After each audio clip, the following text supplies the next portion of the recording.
We now return to Decision Makers. Welcome back. Now, everyone, including me, has offered their thoughts on how to move this state forward. But one thing that I think all of us agree on is that technology is an area of great importance. Now, our next guest, who once worked for a little company called Microsoft, is here to tell us why he thinks it's important. But first, I want to welcome Jeff James. Thank you for being here. Thanks for having me. Appreciate it. Now, you're with a group called Create West Virginia. First, before we get into the technology part, tell us about Create West Virginia. Sure. Create West Virginia is all about helping empower our West Virginia local communities on how to build a 21st century economy. And we're taking a very grassroots approach to trying to help people understand what we often call the new economy, which really has to do with that aspect of our economy that's very innovation and intellectual property oriented. Industries such as high tech, but also biosciences, research and development, academic, even arts and culture, anything that's basically making money off of ideas. And Jeff, first of all, you grew up Gilmer County, went to WVU, That's right, yeah. And then you headed out for some period of time. What brought you back? Where did you go? Sure. On? Well, I'm absolutely a proud native West Virginian from Glenville and went to WVU, but a little company called Microsoft, which was actually kind of little back then, called me and offered me an opportunity to join this very new economy company. And I had the really unique opportunity to be in an innovation-driven company like Microsoft through the 90s and into the early 2000s. And it really impressed upon me the power of the type of innovation culture that a company or even a community can really have. And so after about 14 years there, I really wanted to get back to West Virginia. I came back about 4 years ago and started my own company here in West Virginia. Did you ever think about coming back to West Virginia and working for Microsoft? As a matter of fact, I did. The first, and this is sort of indicative of this new economy that we're in, my last job at Microsoft was a Seattle-based job, but they let me decide where to live. I had team members all over the country.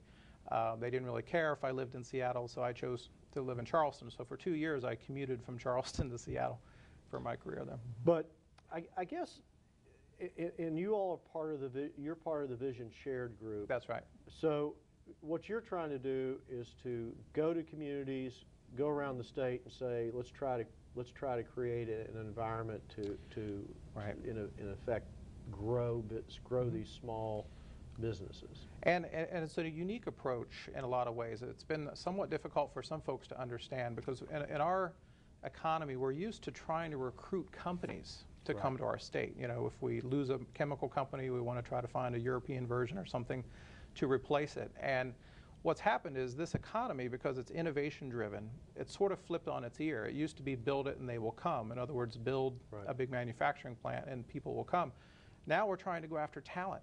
We're trying to go after entrepreneurial and creative talent. And if you get those people in the state, then they start building it. Okay, so when you go to create or to recruit those people, mm-hmm. what do you tell them? What are the hooks that get them Sure. there? Well, there's actually a lot of research on this. Richard Florida and some other academics have basically measured which parts of the country are really winning in this talent war. And it turns out that there are a few pillars that attract them. One is quality of place, you know, just an attractive place to live with amenities, with outdoor amenities. And we're excited about that in West Virginia because that's something, you know, that we have a leg up on. But some of the other pillars West Virginia has to really, really focus on, and those are becoming an education and talent development center, having, you know, world-class universities, world-class school districts. We have to be able to pump out that talent. And then real quickly, the other ones tend to be diversity. People, particularly young people, are attracted to diversity. Which we have zero of. We're the least diverse state, ethnically at least. But we actually do have some diversity in the state that people aren't aware of, and we need to, you know, champion that as well. Okay.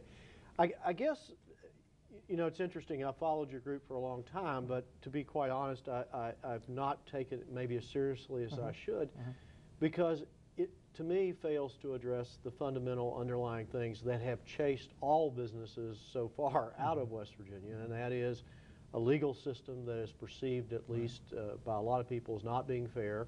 And I would think people that are seen as business people, like yourself and others, would be very nervous about our court system. We've got a tax structure that's perceived to really go after people that make money. And I guess what are you doing about those things? Because it seems to me when you don't, you know, our education system's adequate, but it's not world class by any definition, and we can't even get our kids to go 180 school days. What is it that we have, and what are you doing about those fundamental things that are like, why would I come here versus be across the border in Virginia? Well, the way I'll address that is, first of all, we're certainly on board for reform in tax and legal structures. I mean, there's clearly some areas of improvement for West Virginia. But I will point out, and we point this out to communities, that sometimes we get a little bit frozen to think, wow, until we really fix those fundamental structure things, we're sort of at a loss.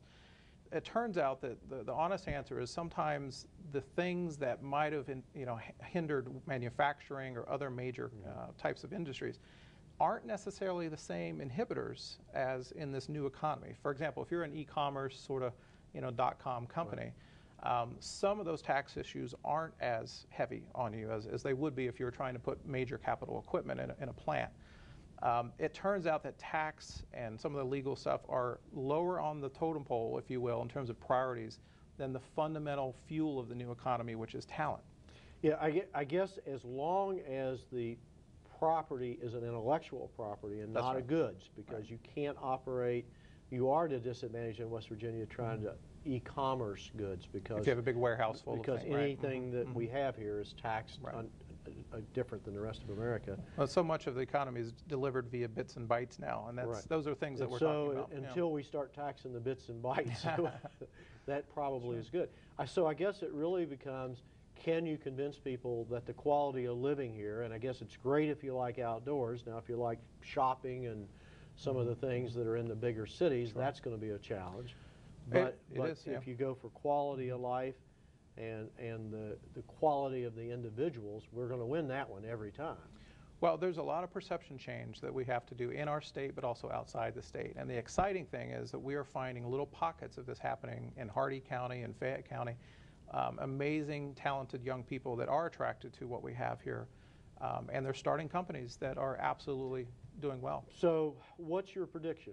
10 years, 5 years from now, will we have significantly more jobs driven by the internet than we currently have? My prediction, I think, in 5 years is that we'll be well down the path of creating an infrastructure. We're in a much better place. We have some innovation in some of the school legal reform. Some of the investments like Bucks for Brains are starting to kick in. I think realistically we're probably 5 to 10 years out before we start becoming known for this kind of activity. Every parade starts with the first step, and you guys are leading the charge. We appreciate what you're doing for West Virginia. Jeff James, thank you for being with us on Decision Makers. We'll be back with more Decision Makers after this.